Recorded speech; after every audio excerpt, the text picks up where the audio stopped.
그리고 잠시만.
教会学校比较单纯一点。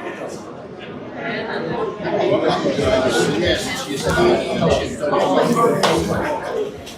我这边됐어.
Good morning. Good morning, sir. So you are doing well.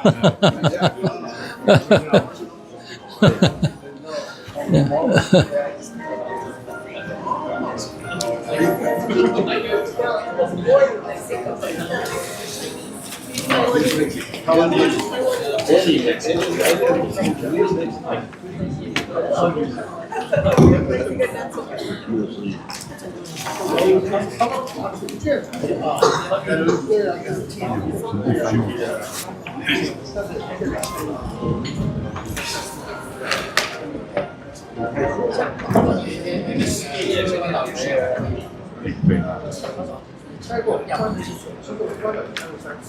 好，各位会长，各位代表，我们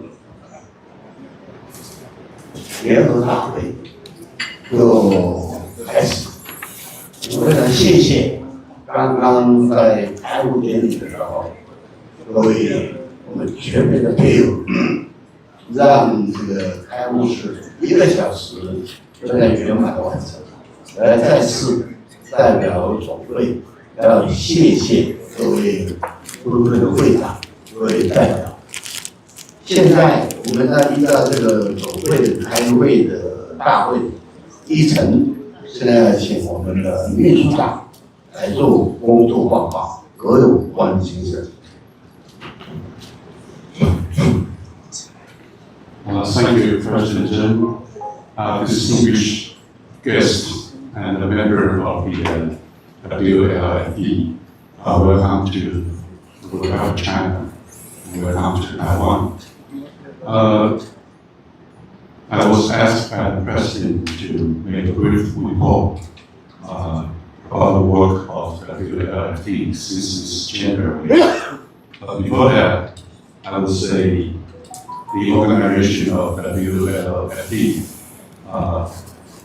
was founded in 1954. Since then, it has been 71 years now. So it's a long history. And I came to work within Aplfd since 1991. It has been 24 years now. So it seems that I'm also an old guard of Aplfd.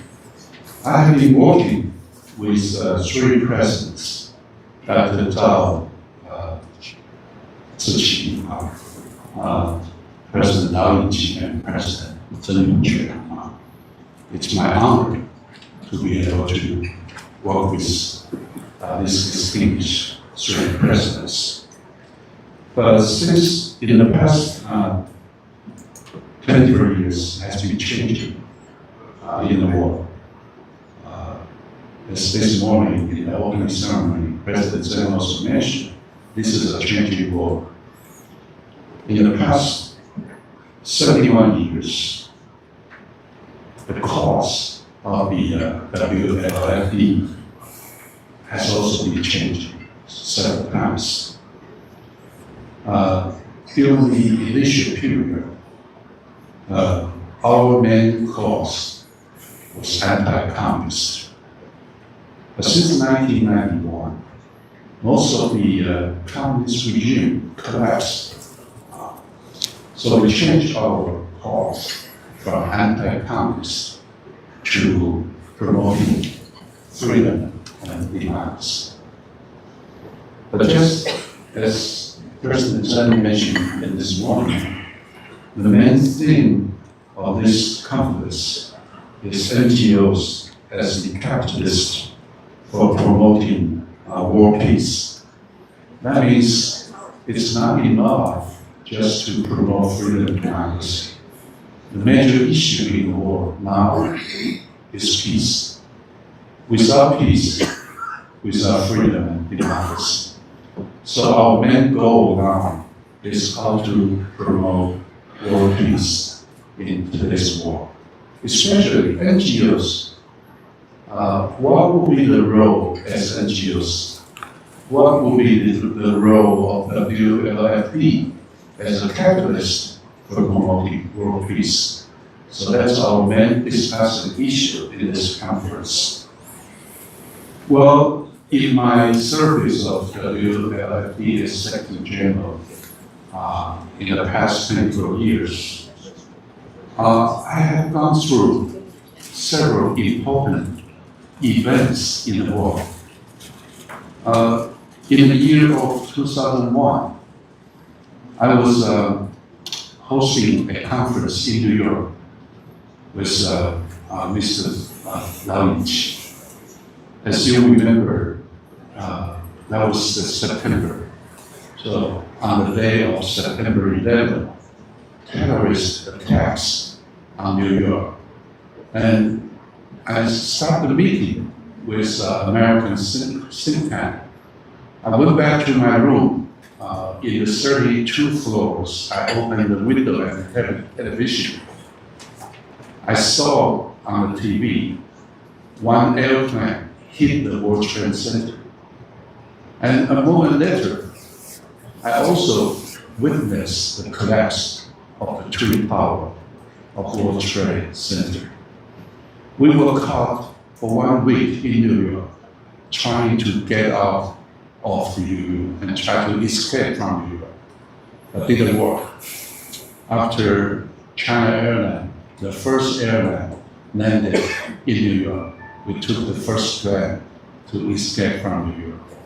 But at that time, we realized terrorist attack is a major problem for the world at that time.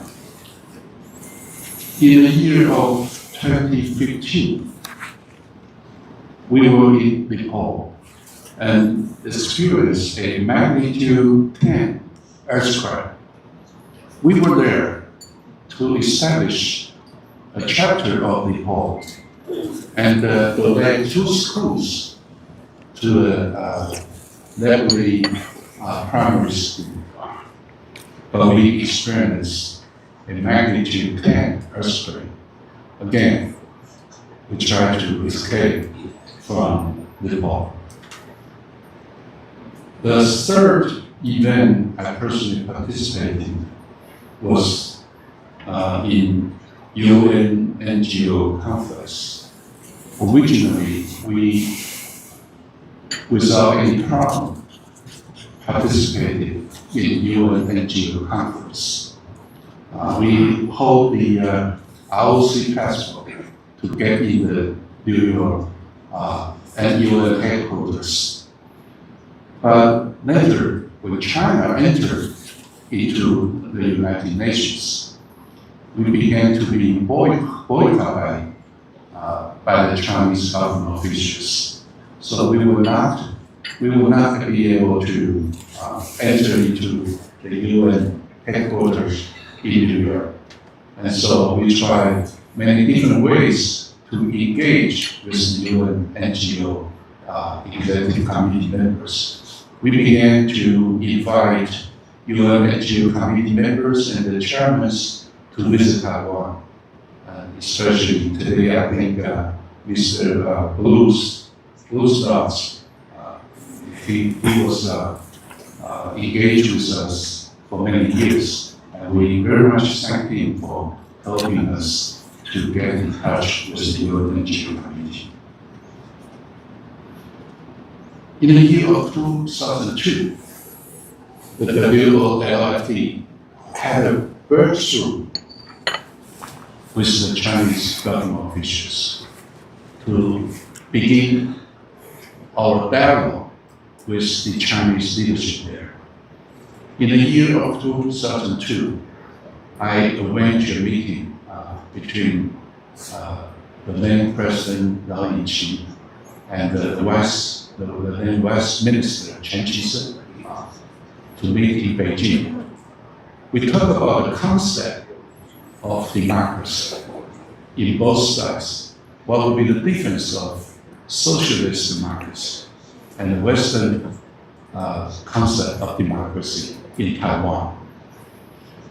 Through this kind of dialogue and communication, we realize it's very important to have a mutual exchange because it gave us a very good opportunity to communicate with the Chinese leader, to make them realize what would be the Western concept of democracy. Even though we couldn't change them in one night, but realize in recent years, through this kind of a dialogue, exchange, and communication, we can gradually change the Chinese society.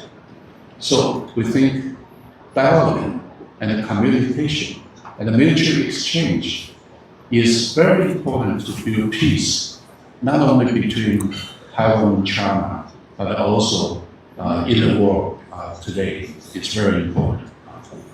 Right now, I would like to briefly report the work of the Aplfd since this January.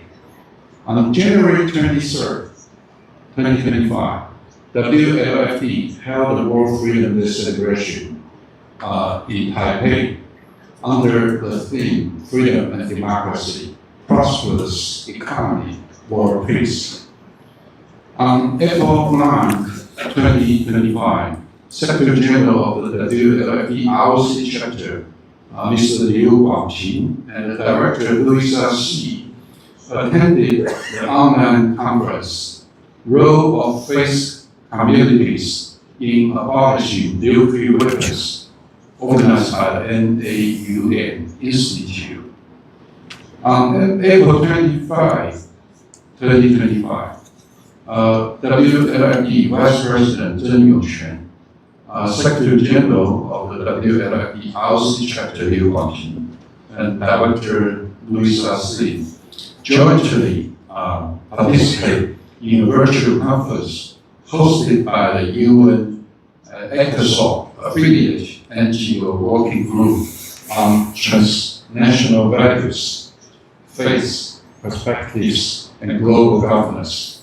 The meeting explored federalism, faith, and the Israeli-Palestinian conflict, and a wisdom report published in the Federalist Forum entitled A New Federalist Paradigm for the Israeli-Palestinian conflict. The discussion focused on principles of international law, religious traditions of peace and justice, and federalism. On February 27, 2025, a six-member delegation from the Alliance for Vietnam's Democracy, led by Dr. Chuan Hong, visited Aplfd and paid a courteous call on President Zheng Yongquan. The delegation expressed sincere respect for Aplfd and its outstanding contributions in promoting democracy worldwide. On May 5th, 2025, Joseph Xu, President of the Aplfd Guam chapter, together with former Guam Senator Marcel Chemical, had a courtesy visit to President Zheng Yongquan. Both parties exchanged views on Guam's current political and economic situation, as well as future directions for cooperation, laying a stronger foundation for more substantive collaboration in the future. Last one, on June 19, 2025, Dr. Stephen Chen, President of the Aplfd Hong Kong chapter, together with his wife, visited President Zheng Yongquan. Both sides exchanged views on the current political and economic situation and future cooperation directions in a cordial atmosphere, further strengthening the foundation for more substantive collaboration in the future. This is a brief report from the Secretary General. I hope I'm looking forward to your comments and suggestions. Thank you very much.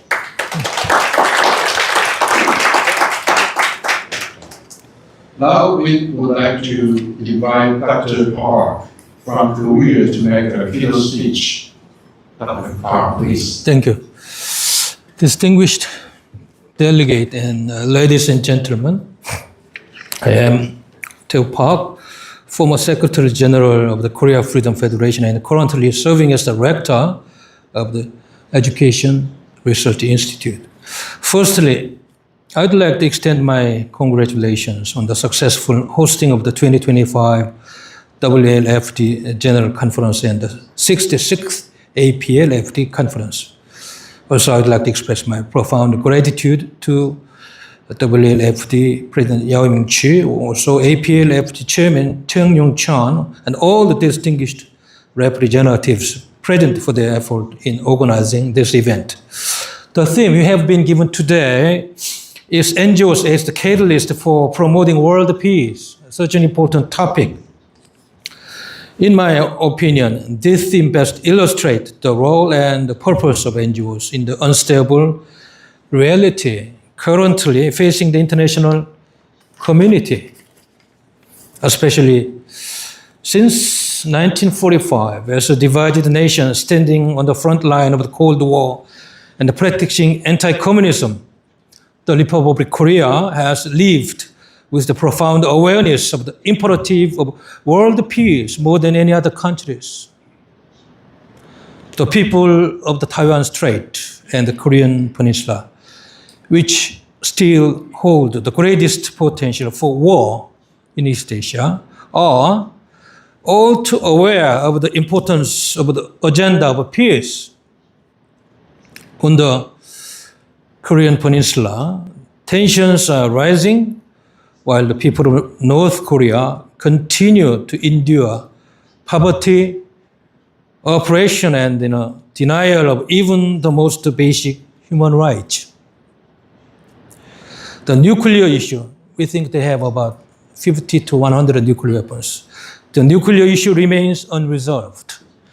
And the rivalry between the great powers shows no sign of easing. We are witnessing in real time the Cold War realities of geopolitics. Again, new Cold War structure there. These realities reveal with greater clarity the vital role NGOs must play in advancing peace. NGOs are those who protect peace in spaces beyond the government reach, regardless of political interest. Nominal is a non-political activity that has nothing to do with the political understanding, but the struggle to promote world peace will ironically be the most precious political goal. I think the specific role of NGOs are as follows. First, humanitarian assistance and emergency relief. In times of war or disaster, government aid is often delayed or pushed to the limit. At this time, NGOs are often the first to enter the field, providing food, medical care, and ensuring that children can continue their education. Actually, in Ukraine and Gaza, countless NGOs have set up temporary hospitals and refugee shelters to secure the minimum conditions for survival. Also, the Korea Freedom Federation has also been active in disaster relief at home and abroad. Now, as an accredited NGO with the UN Economic and Social Council, we must expand this international effort even further. Second, serving as a bridge for dialogue and reconciliation. Governments are sometimes constrained by political interest and they are unable to engage directly. NGOs, however, they can move with greater freedom, creating trust between parties and opening informal channels of communication. On the Korean Peninsula, even when official dialogue has completely stalled, exchanges between NGOs and civil society have served as small yet vital links of connection. Third, representing the voices of human rights. NGOs give a voice to the oppressed, raising global awareness and pressing government and international organizations to act. The human rights issues of North Korean residents, we calculate that they do have political prisoners camp with 200,000 prisoners there, difficult to address through intergovernmental negotiations alone, but through NGOs, gathering testimonies and sharing them worldwide. Global empathy and solidarity are mobilized. We must play an active role in informing the international community of the tragedy in North Korea, which is recognized as the world's most miserable violator of human rights. Fourth, laying the foundation for sustainable peace. Preventing war and conflict requires more than simply stopping the gunfire. NGOs must expand the participation of youth and women and empower the next generation to secure peace on their own through universal value education on democracy and human rights. Also, activities to plant trees and preserve the environment in areas affected by the climate crisis are more than environmental stewardship. It is an act of peace building for future generations. For example, the Korea Freedom Federation has been carrying out tree planting project in the desert of Mongolia with the participation of members of the Korea Junior Freedom Federation. With 3.2 million members at home and abroad, we promote the values of liberal democracy and the need for peaceful unification on the Korean Peninsula. In particular, the citizens of the Republic of Korea, a divided nation, believe that NGO activities that realize universal human values, transcending ideology and the national borders, must be further expanded and supported. We also brighten communities through disaster relief, environment protection, and youth and women's activities, while expanding our network of peace through collaborations with NGOs in Asia and around the world. So, to make a more concrete proposal, we should launch a global NGO consultative body centered on the UN, Economic and Social Council, probably, which should serve as an opportunity to engage in a more practical exchange of various activities, more than now they are doing. Distinguished delegates and ladies and gentlemen, the small actions of NGOs may not stop wars overnight, but when those actions accumulate, they become beacons of hope for those who suffer and awaken the conscience of the international community and eventually create the great current of peace. In particular, I do believe that it is time for NGOs to broaden their scope and the solidarity in international solidarity activities to transform the oppressive and restrictive shadows of the international community, where people have to give up their basic human right into a sunny place overflowing with freedom and human right. They must secure a larger budget. They must deploy more personnel to elevate their status. The Korea Freedom Federation will continue to serve as a bridge of peace and a spark of hope. And we look forward to joining hands with every NGO represented here to hasten the day of global peace. In particular, we urge the international community to pay more attention to human rights violations committed by some of the world's most severe totalitarian and authoritarian regimes like North Korea is doing. We ask for your support as the Korea Freedom Federation expand its international cooperation project in the years ahead. Finally, I wish every success for this conference and good health and happiness to all of you here today. Thank you very much. Thanks.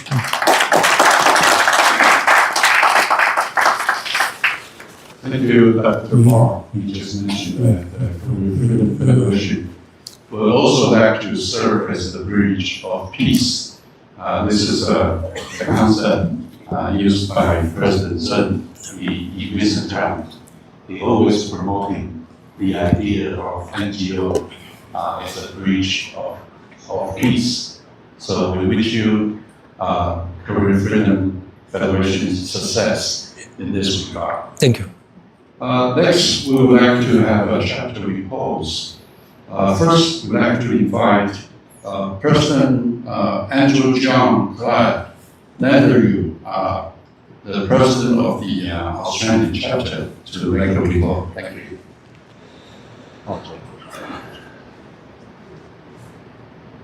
Good morning. Microphone. Good morning, everyone, and it's lovely. Such a beautiful city.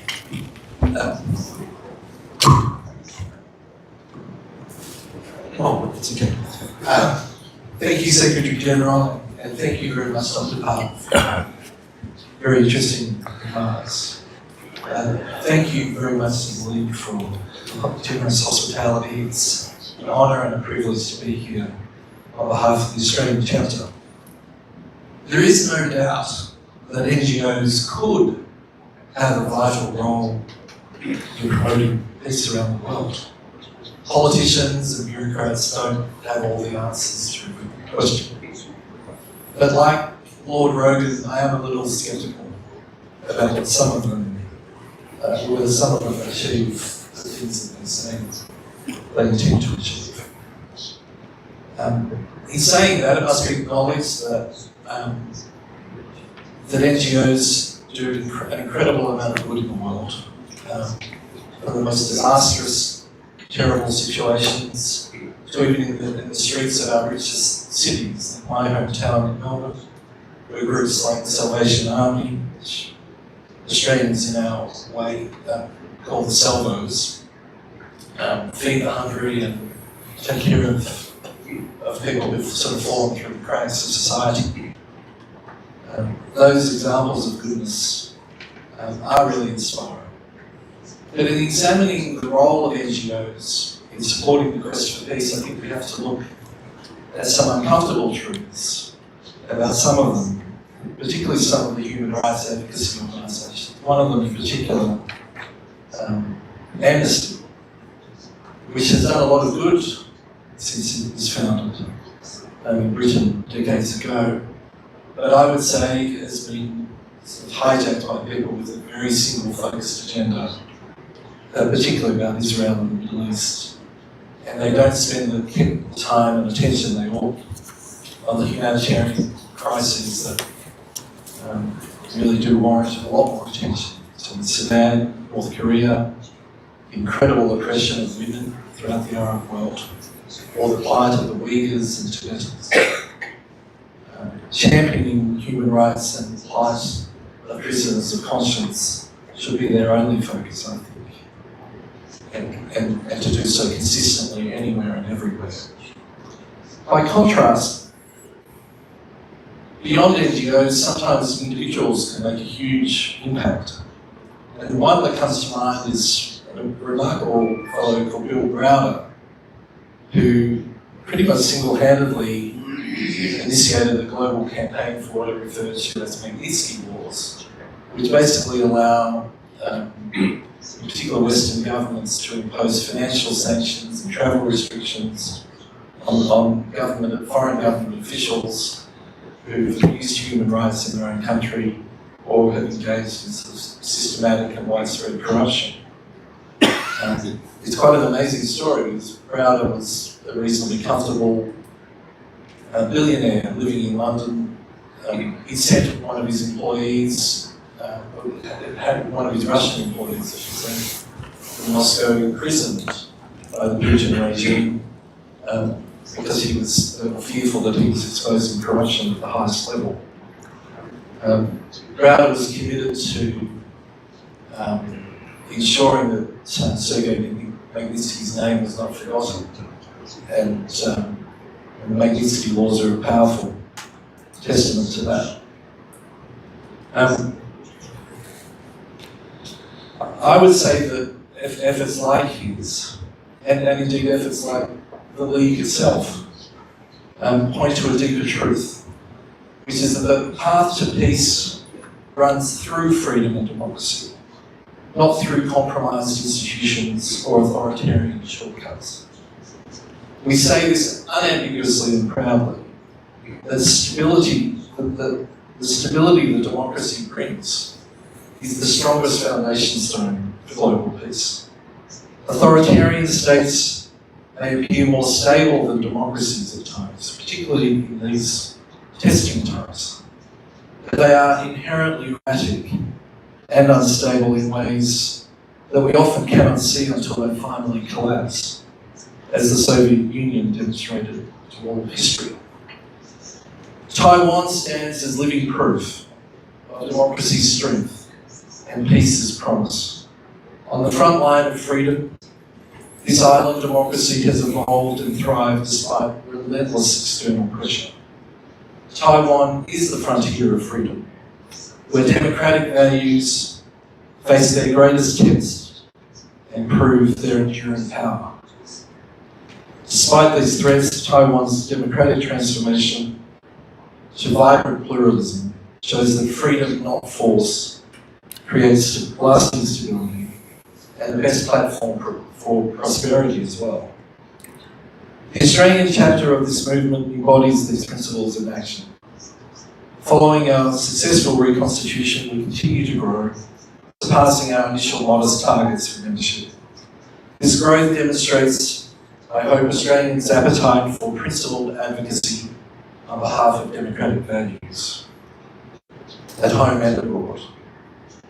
Our Australia Day celebration this year at the farm of our generous patron Aplfd brought members from all across Australia, and we were honoured by the attendance of representatives from Taiwan's Melbourne office sharing the occasion with us as well. Operating as the Australian Friends of Freedom and Democracy, we continue engaging young activists through our partnership with the Australian Taiwan Club, which is led by my friend, the former Victorian Cabinet Minister, Luke Donnell. But perhaps most powerfully and recently, when an act of evil political violence claimed the life of US commentator and campaigner Charlie Kirk at a university in the United States just a few weeks ago. One of our members at the University of Queensland organised a vigil that drew 1,000 people to the campus on a quiet Sunday night. With candles burning brightly against the darkness, young voices delivered moving speeches, some who agreed with Charlie Kirk, some who didn't at all, but all united in opposing political violence and expressing faith that democracy resolves our greatest questions with ballots, not with bullets. Universities, of course, remain contested spaces where fundamental questions about freedom, academic integrity, and democratic solidarity are debated all the time. Yet that candlelit gathering, I think, proved that when individuals choose principle over partisanship, when they refuse to let cynicism extinguish hope, that they can light flames that illuminate the path forward. As we prepare for strong Australian representation at next year's conference, our younger members, many now in leadership roles within the chapter, stand ready to carry this mission forward. They understand that peace is not the absence of conflict, but the presence of justice, secured through democratic means. They know that freedom defended is peace preserved, and that democracy's promise shines brightest when individuals have the courage to stand for what is right, regardless of the cost. Thank you.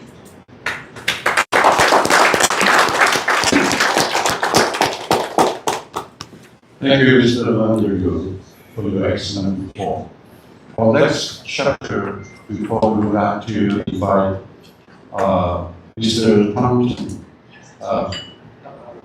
Aplfd from Cambodia, President of the Youth Association.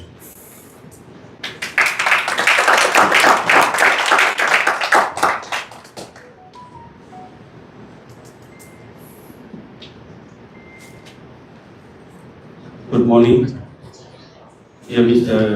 Vice President of Aplfd, Secretary General Aplfd, Secretary General of Aplfd, Mr. Ru, Secretary General of KF.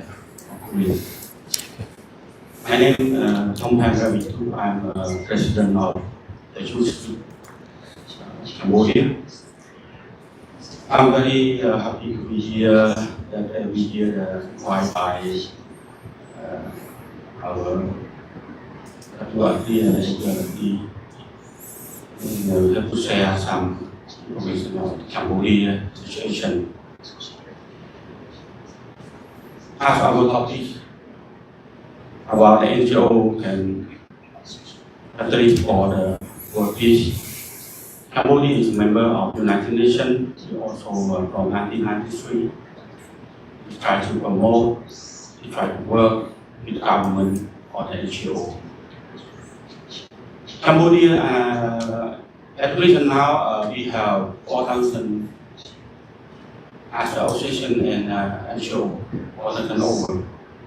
Try to work closely with the government and try to promote all sectors that the government to do for the developed country. After my NGO also, we were very hard with the government as a partnership, and also we observe for the government officer to implement rule of the law in Cambodia, and also try to any kind of the private sector also we can join with the government, we can provide and we can teach them how to implement the rule of law, to promote rule of law. Especially we have also partner from the national NGO also that we come to work closely with the society of the people in the rural people around the province and the government body.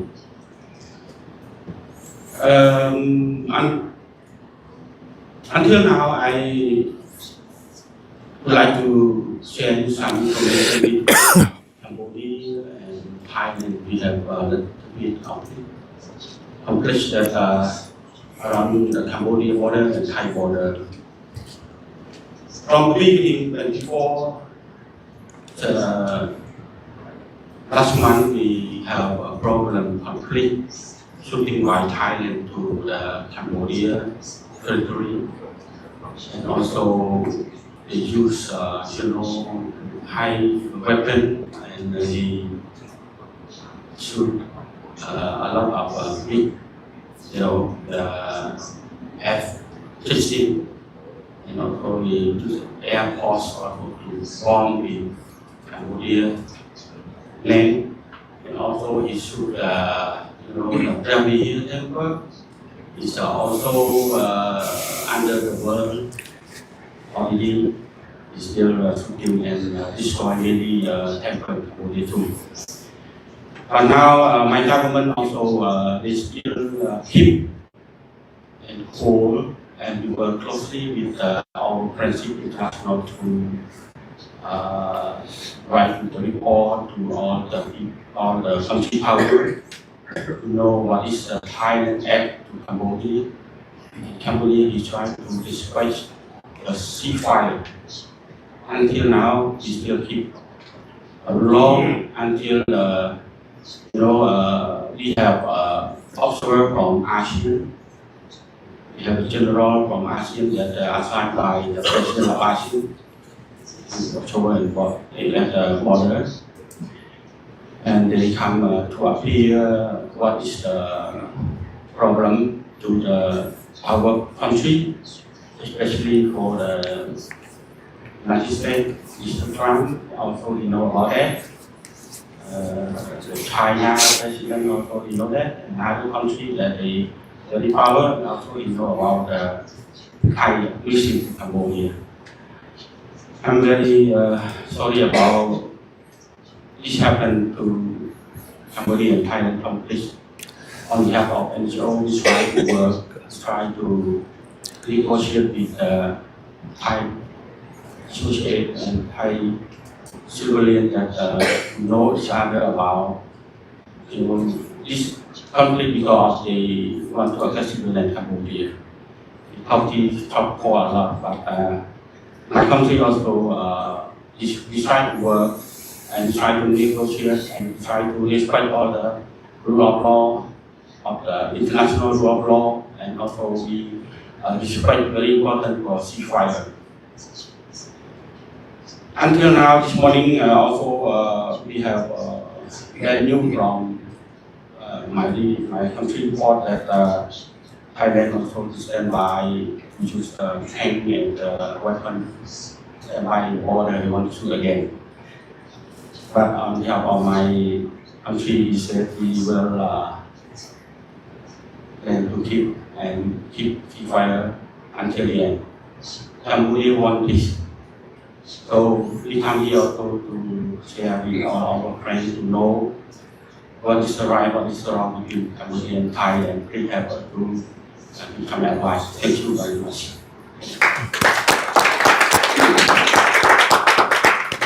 Thank you for your report. Make us understand the present situation in Cambodia, and you just mentioned the Cambodia and the Thai border conflict.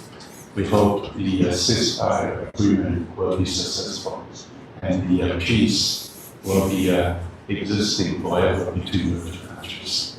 For next chapter report, we'd like to invite Honorable Pina Rose Mafia Barnes from Guam. He is a senator, Guam legislature, and also speaker, German. legislature. Please welcome. Oh, okay. You represent me.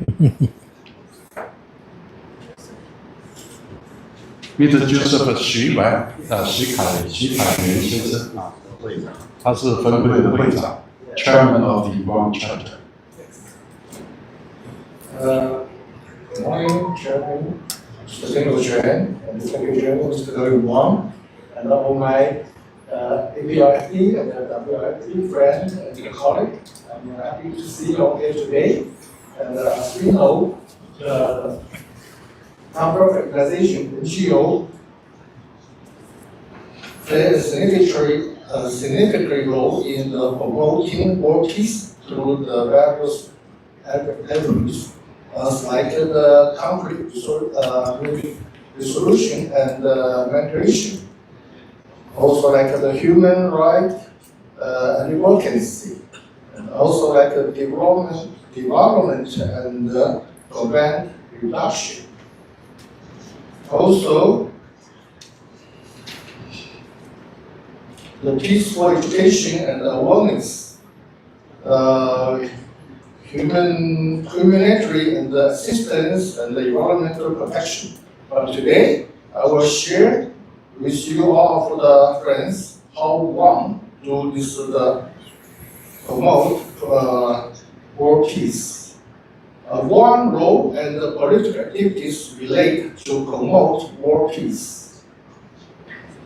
Diplomatic and cultural exchange, while kids take part of cultural exchange program and diplomatic initiatives to promote understanding and cooperation between different countries and culture in the Pacific region.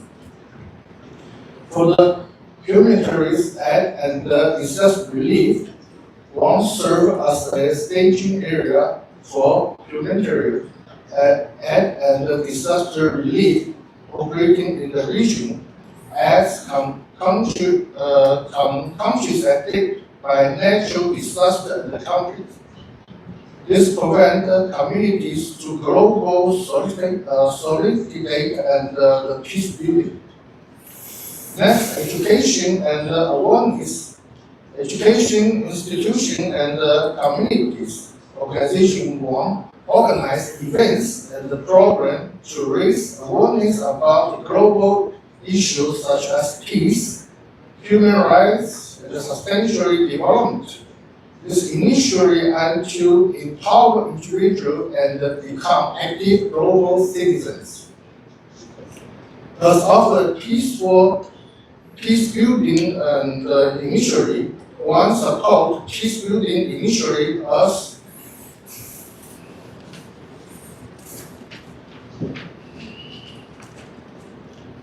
and the conflict resolution efforts in the region through collaboration with international organizations and the local community groups. This including promoting dialogues, reconciliation, and a non-violence approach to resolve disputes. For the advocates of the peace, local politicians and the community leaders want vocal to peace and disarm of the region at the international level. This involves supporting arms control trade and promoting peaceful restoration to conflicts and calling for great investment in the peace building effort.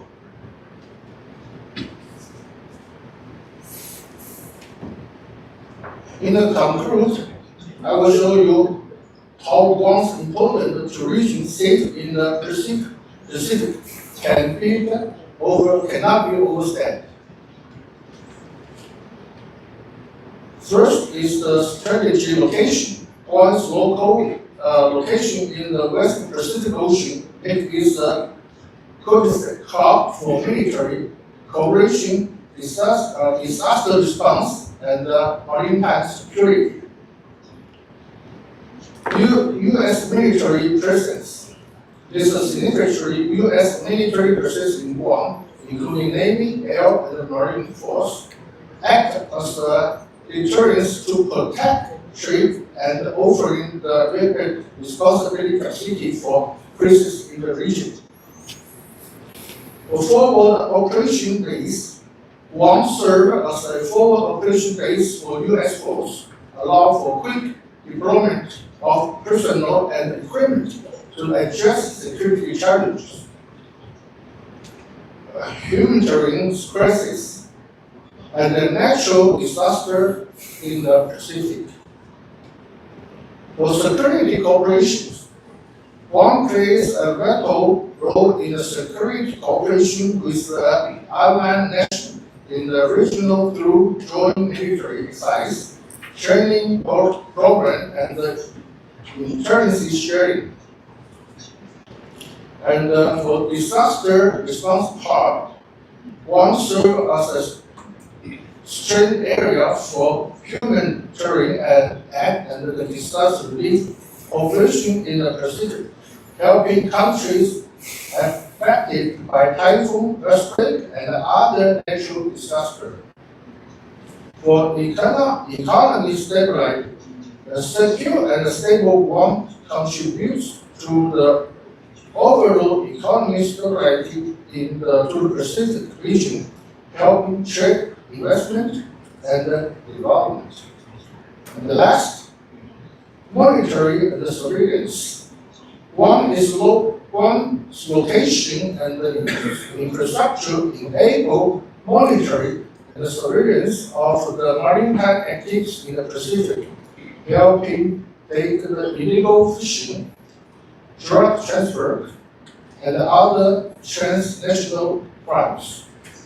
So, for the promotion war and peace, one word answer. Thank you for listening. Thank you.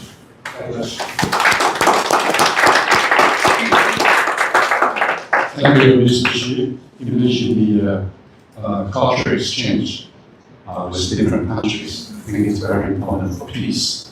Last night, our friend from Philippines also mentioned the culture of peace. Without cultural peace, people in different countries will be hating each other, just like many countries now in the world.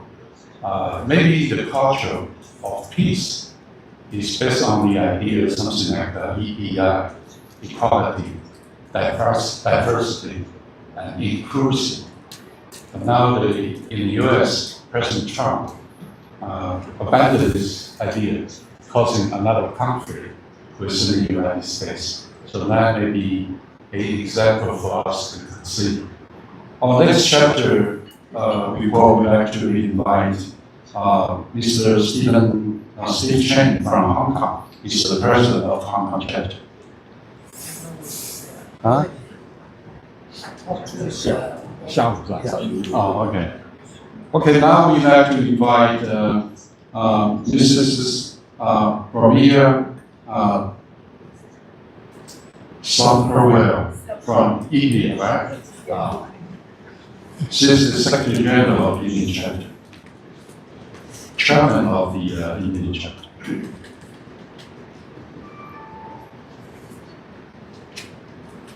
Good morning, Mr. Chairman, Council Chairman, Secretary General, distinguished guests. members of Aplfd, WLFD, ladies and gentlemen, I thank WLFD to continue hosting this conference and for inviting India chapter. Today, as we all know, we celebrate the vital role of NGOs as the catalyst for promoting world peace.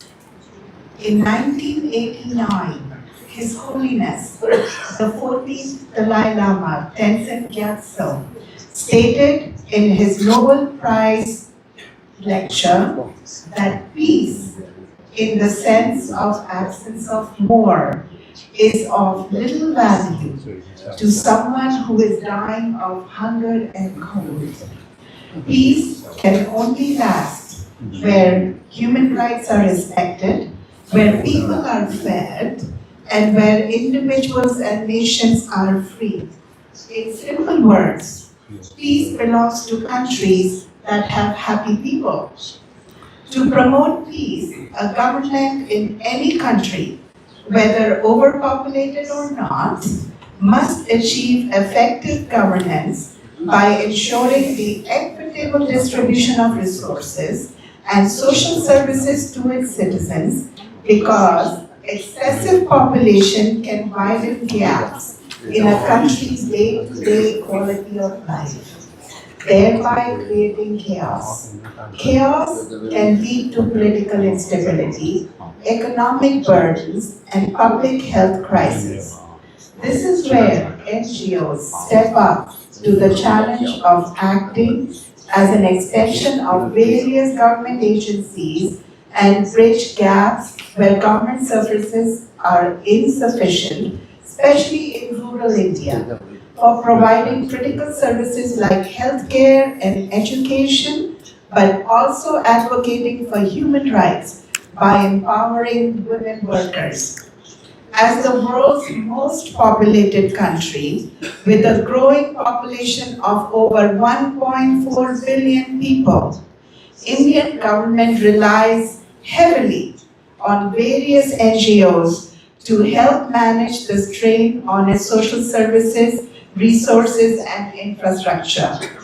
NGOs across India celebrated the International Day of Peace yesterday on September 21st by participating and organizing events that promote peace, such as distributing food, clothing, and hygiene kits, and by launching campaigns to spread happiness and raise awareness about the value of peace in Indian society.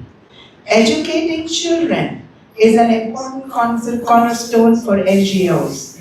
It was an NGO that convinced the Indian government to integrate the peace curriculum into schools known as Teaching Peace.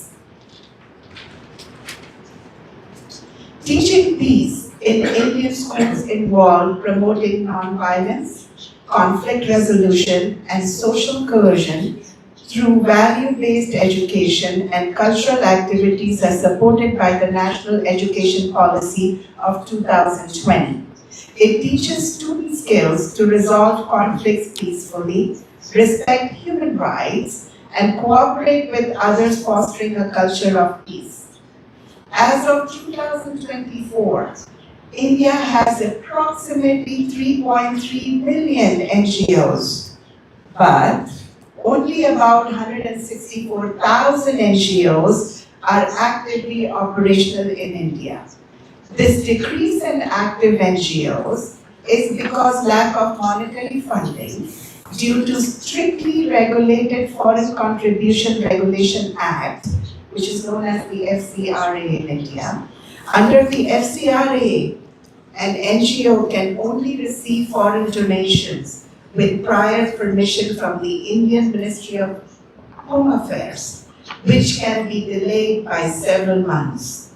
In 2020, Indian government added new compliance burdens and required all NGOs to revalidate their registrations. In 2023, the FRCA was amended again and banned sub-granting of smaller NGOs thereby cutting off funds. Recently, in May of 2025, FCRA was amended again, requiring more detailed financial disclosures and introducing new requirements for affidavits, certifications to align with the International Standards of Financial Action Task Force, which is the global money laundering and terrorist financing watchdog. Since inaugurating his second term on January 20, 2025, President Trump has deepened collaboration with Indian Prime Minister Narendra Modi to encourage non-profit efforts across India. This alliance prioritizes channels that advance education and universal liberties, resonating with conservative principles of self-reliance and family-centric growth. Despite the burdens that NGOs face in India, these organizations build the foundations for peace by addressing the underlying issues that feed conflict, such as poverty, inequality, and social injustice. I thank Aplfd for supporting Indian chapter, my NGO Asia Pacific Foundation, with the support of Lakshman Welfare Association in Delhi. We continue to educate people about freedom and democracy. We shall continue to fight for human rights and assist in promoting a more peaceful world. Last but not least, I wish Taiwan a happy National Day coming on October 10, and everyone a peaceful, healthy 2026. Thank you. Namaste. Thank you, Madam. We realize that because of the Taiwan War, the United States and India disagree with each other. We hope you work out well. Next chapter report, we'd like to invite Mr. Fischer from Germany. He's the former member of Bundestag and now the president of the Aplfd German chapter. Please, Mr. Fischer.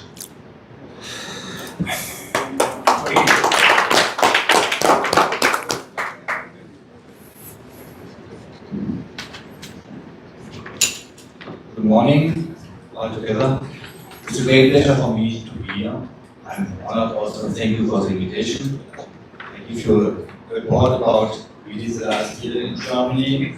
Dear Vice President, dear Secretary General, ladies and gentlemen, dear friends. In 2025, the next Mayor Award from Germany for the Freedom and Democratic Prize was planned. It is awarded every 4 years in Berlin. We were currently preparing for this important event and are already talking about possible winners. Following the collapse of the federal government and resulting early federal elections in the beginning of this year, the award ceremony had to be postponed until 2026. So we will have it next year. On Monday, the 5th of May, the WLFD will present at the Inspiring May concert in Berlin, organized by the Embassy of Taiwan. And on Thursday, the 26th June, the German Taiwanese Symposium took place in the Taiwan Culture Hall of the Taipei Mission. The topic was a new challenge facing German-Taiwanese relations against the backdrop of the changing global situation and the federal election in Germany. We spoke also about the WHO and the situation for Taiwan. We don't accept the situation we have now, and we support what Dr. Rogan said this morning, that Taiwan has to participate as the WHO, and what we can do to support it, we will do. Thank you. Thank you, Mr. Fischer. Our WLFD Berlin conference, Mr. Fischer gave us a lot of help and assistance. Thank you for that. We hope that someday we will look at it. Our next chapter, we hope we would like to invite Honorable Muhammad Abdullah to make a chapter report. He's the Vice President of the Malaysian chapter, also former Senator of Malaysia Parliament. Please.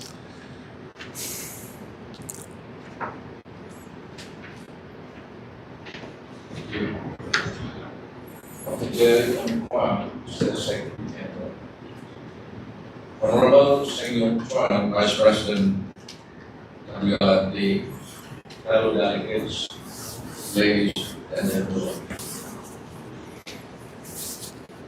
Malaysia, today I'll give my country report as I've already touched on the subject at the today.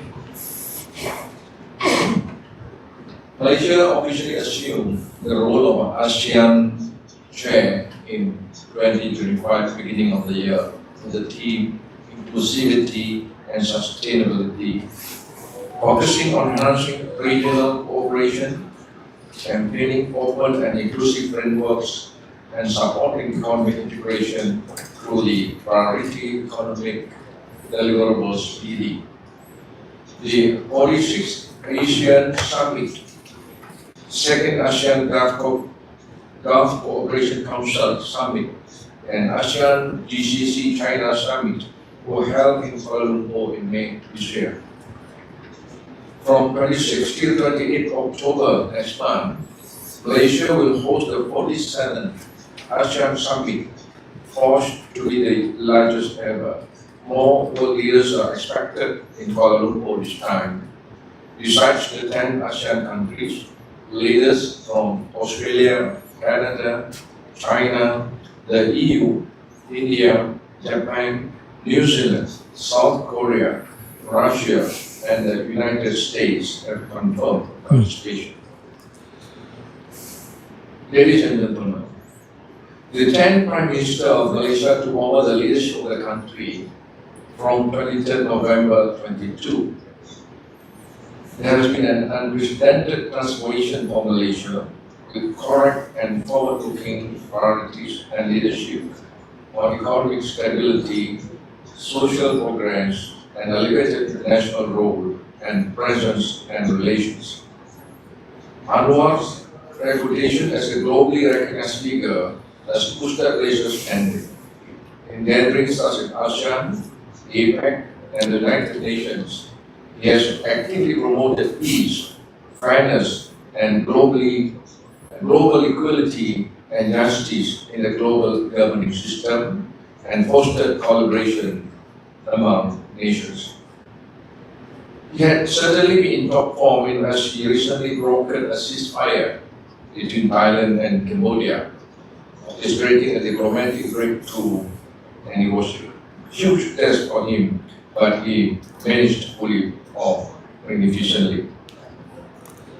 And today we heard from our brother in Cambodia about the current major situations, and we do pray for the situation to cool down and let's take the process ahead. Malaysia continues to stand solidarity with the people of Palestine, and the only viable path to lasting peace and stability in the Middle East is through the establishment of an independent and sovereign state of Palestine. Malaysia will use the opportunity of its meeting with the United States President Donald Trump at the coming 47th ASEAN Summit to reiterate the country's stand on the Gaza issue and on the Israel's attack on Qatar recently. Ngo의 had affirmed that as ASEAN chair, Malaysia is committed to bringing the voice of solidarity with Palestine to the regional platform in order to draw the attention of major world leaders. With that, I conclude my presentation for today. Thank you very much. Thank you, Honorable Mr. Abdullah, for your excellent report. Our next chapter report, we would like to invite Honorable Mr. Ngo의 from Mexico, he's the Mexico chapter president and former Secretary General, Government of Chihuahua, Mexico. Please. Thank you, Mr. Chairman. In Mexico, the rise of power of a populist ideological movement inspired by the Castro Chavista models from Venezuela and Cuba has resulted in a series of reforms that culminated in the effective capture of the federal parliament at this moment. Through various decrees and legislative amendments, the regime has systematically dismantled the remaining vestige of democratic opposition.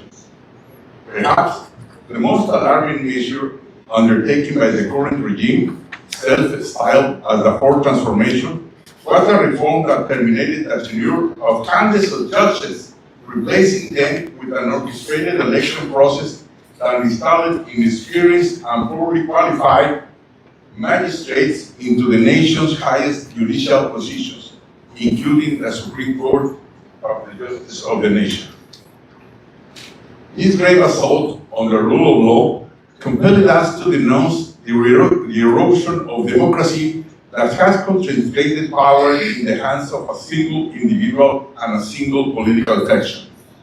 In response, we collaborated with two distinguished justices and a former Attorney General of the Republic in a series of initiatives and public forums aimed at resisting the cooptation of the judiciary with the ultimate goal of restoring courts to their true mission, serving the people and delivering justice grounded in respect for human dignity. We also provided voluntary professional support in judicial proceedings to safeguard the rights of families, municipalities, and vulnerable individuals. A special emphasis was given to the issue of abortion, which has significantly impacted demographic growth in certain regions of the country, without the state providing sufficient support for women who either by choice or by circumstance are compelled to undergo such procedures. In this endeavor, we were invited to participate in the establishment of the Mexican chapter of the International Law Liberty Society.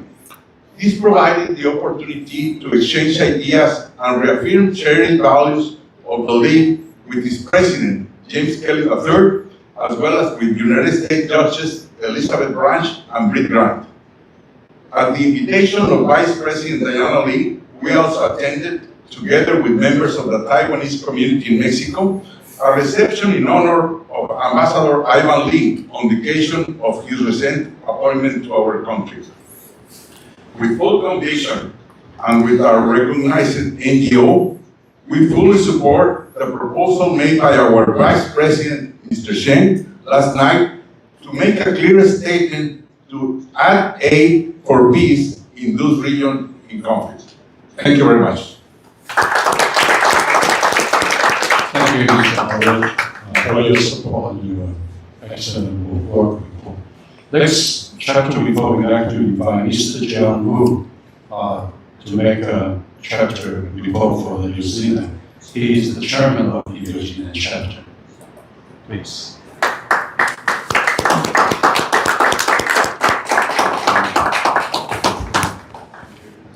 President Sun, Chairman. Today, the theme is the NGO as a catalyst for promoting world peace. According to the different definition of NGO, in New Zealand, we have about 40,000 to 110,000 NGO, charity or non-profit organizations. Although the number you probably feel is not many, because in New Zealand, the population, only 5.3 million, is a very small population country in the world. Those NGO or charity organizations, they're promoting global peace and freedom, democracy, human rights, and climate change. They also build a peaceful community through innovative programs, services, and resources to promote communication, cooperation, respect, and conflict resolutions. For the area of health and well-being, such as mental health, Alzheimer's disease, drug addiction, recovery, and support.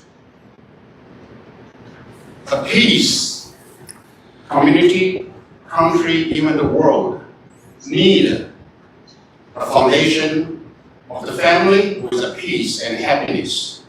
So in New Zealand, we promote the child, youth, and the women rights and the welfare. To promote the local environmental protections, to maintain New Zealand as a clean, green, and nuclear-free, beautiful, and peaceful country. Regarding the world security, New Zealand is committed to play a part in maintaining a secure world. We work with other governments and in regional and international forums such as United Nations and the Pacific Island Forum and Asian Regional Forum to promote wider security cooperation and stability. New Zealand joined the United Nations in 1945 as one of the 51 founding members. In the last 70 years, New Zealand has served on the Security Council 4 times. So New Zealand contributes to United Nations activities such as peacekeeping, helping refugees, humanitarian, International Court of Justice, and the International Law Commission. For the human rights, New Zealand is a model country in the world with real freedom, democracy, and human rights, but we also support countries in the Asia-Pacific region as they build their capacity to uphold human rights. The last one is the peace support operations. New Zealand is a focused peace efforts in the Pacific. Many of our Pacific neighbors face chronic social, economic, environment, and governance stress that make them fragile in terms of potential conflicts. We need to be ready to help them. New Zealand is exploring opportunities to share our expertise in peacekeeping by training personnel in other countries. This will improve their capabilities and professionalism so they can contribute more to peace support operation at home and elsewhere. Thank you very much. Thank you, John. Well, you mentioned that to use family as a foundation of peace, building peace. That also means education is very important for creating a culture of peace. Thank you very much. Our next chapter, we hope we would like to invite Mr. Orlando Hongro from Philippines. He's the president of Philippine chapter. Right.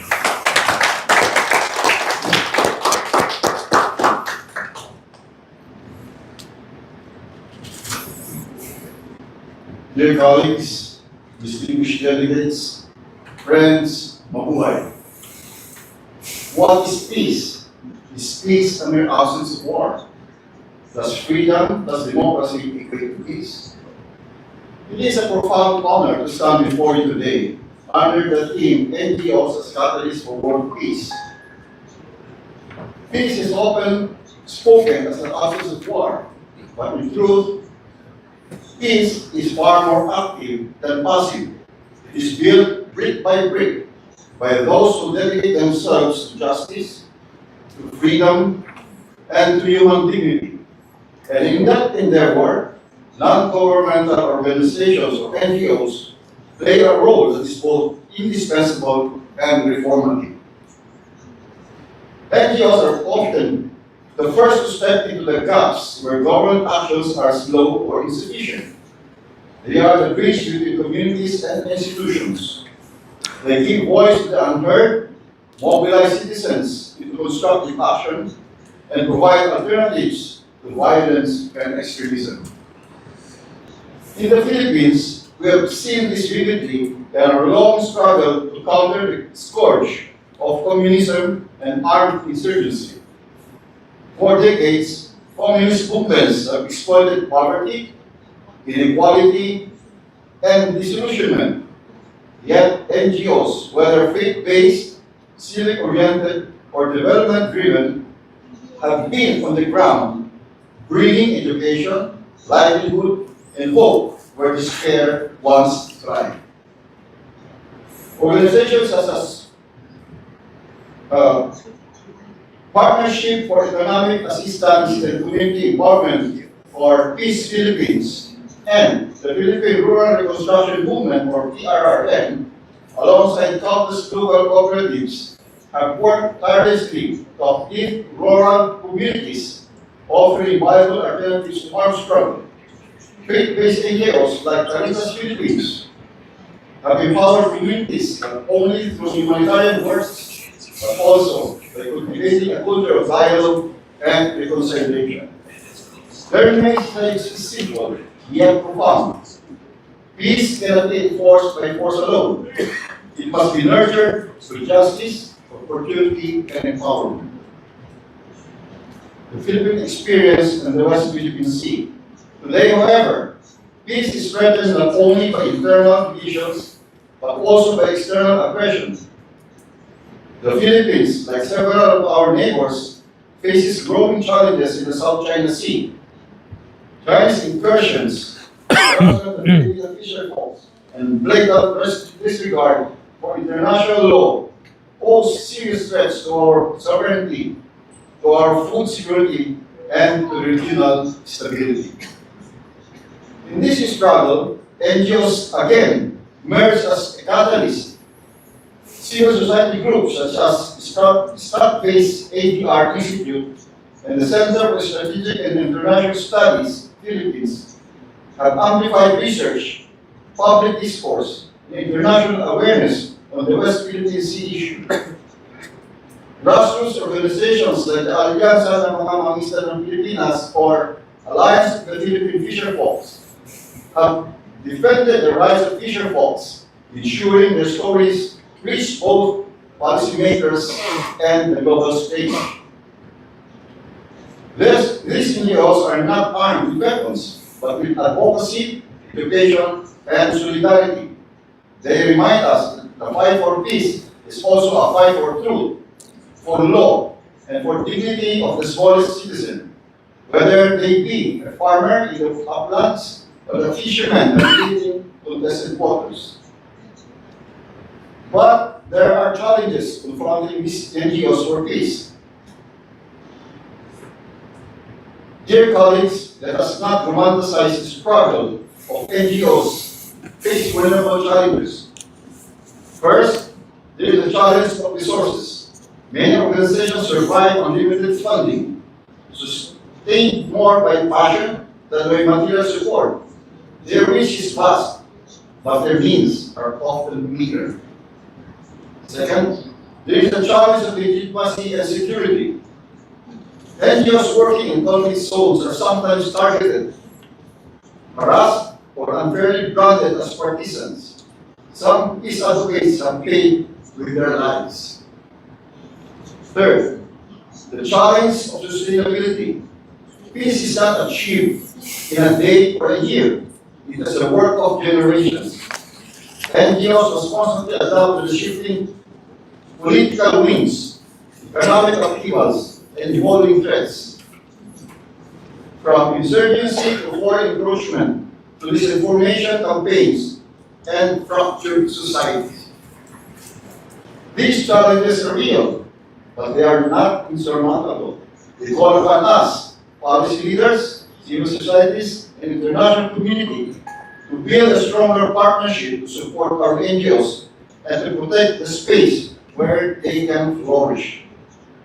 Friends, the lesson of the Philippine experience is clear. Peace cannot be the work of governments alone. It is a collective endeavor that requires the courage of citizens, the vision of NGOs, and and the cooperation of nations. In the Asia Pacific, where old tensions meet new threats, NGOs provide a unique moral compass to remind us that democracy is not defended in parliaments and in courts, but also in the rice fields, the fishing villages, the classrooms, and community halls.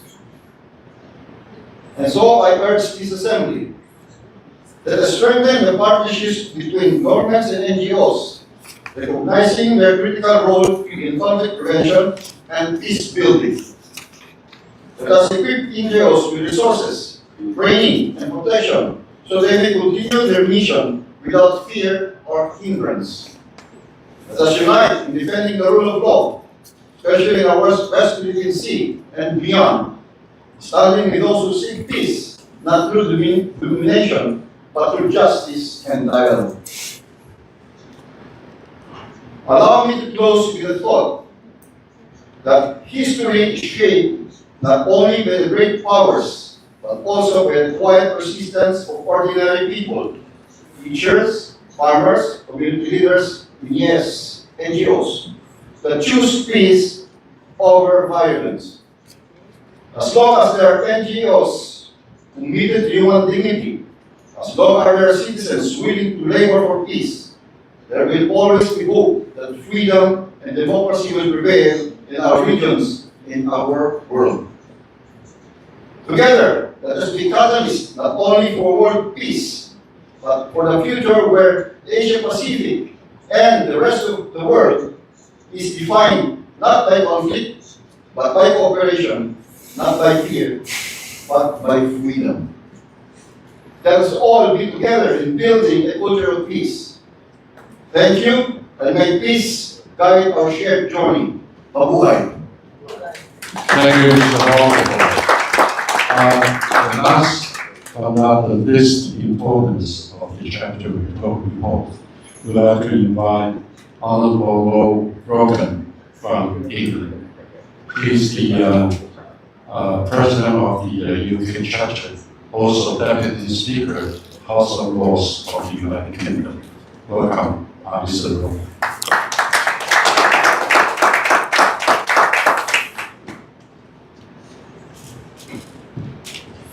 I can see by your reaction that you're saying, gosh, do we have to listen to this guy a second time? But I wouldn't keep you long for your lunch. I wouldn't keep you very long for your lunch. My remarks will be 20 minutes. Ladies and gentlemen, it has been another remarkable year in UK politics. The Labour government on the road, fighting against the tide of populism. Fighting against the tide of populism, whipped up by Nigel Farage and the new Reform UK political party. Already this month, the United Kingdom President Sir Keir Starmer has lost his deputy, Angela Rayner, after she admitted failing to pay the correct amount of stamp duty on her new home, her third new home. Shortly afterwards, he was again forced to sack his ambassador to the United States, Peter Mandelson, after new information emerged about Mandelson's historic links with the convicted paedophile Jeffrey Epstein. There can be no question that Sir Keir's authority in the Parliamentary Labour Party has diminished, particularly following Mandelson's dismissal, with several Labour MPs openly questioning the Prime Minister's decision to appoint him in the first place. There is also disquiet over a ministerial reshuffle made necessary by Andrew Redford's departure, with 40% of the MPs losing their jobs coming from the Greater Manchester area. One of those departing was Cabinet Minister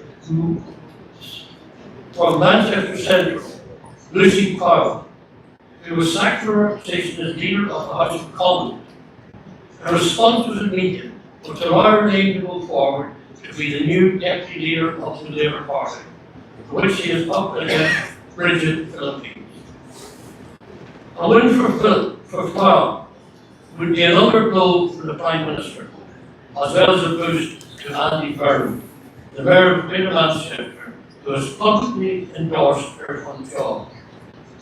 Opinion polls show that Burnham is the most popular Labour politician in the country, and arguably the best hope to win Fortune around. There is speculation that Burnham will seek to take a seat in the House of Commons and put his name forward as a Labour candidate in the next election. Whilst her clear position does not appear to be unduly imminent, under a duly imminent threat, there are clear indications that the situation could change dramatically in May should the Labour Party do badly in English local government elections and elections to the Scottish Parliament and the Welsh Assembly. Ladies and gentlemen, in normal circumstances, such disarray in the United Kingdom government should present a golden opportunity to the main opposition. However, the rifts in the Conservative ranks, which are so visible during the final years in office, have only deepened, with growing questions over the performance of their leader, CameraFi. Scottish Justice Secretary Robert Dennis also doing little to champion down speculation that he wanted the job.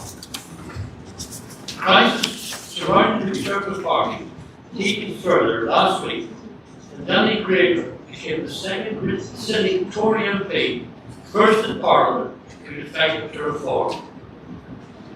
Of course, there is great news for Reform leader Nigel Farage, who, according to the polls, appears to be on track to lead the largest party at the next UK general election, which would mean he would become Prime Minister. Ladies and gentlemen, this is a scenario few political experts foresaw. However, I am embracing the Donald Trump playback and explaining the gross political failure of the current and previous government by clearly making headway and winning the hearts and minds of many of the British voters.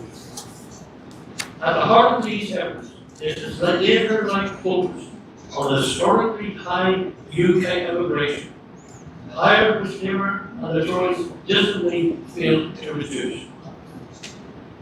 Ladies and gentlemen, I have never known such genuine concern about immigration in my lifetime, particularly from people with relatively liberal views.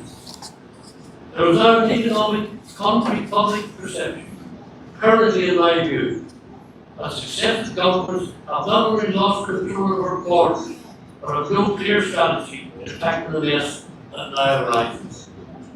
Until that perception is changed, by actions rather than words, Farage's performance in March, number 10 Downing Street, could well be unacceptable. Ladies and gentlemen, thank you and have a good lunch. Thank you, Mr. Rogan, for your short speech. We hope your country's royal reception of President Trump will make him more peaceful.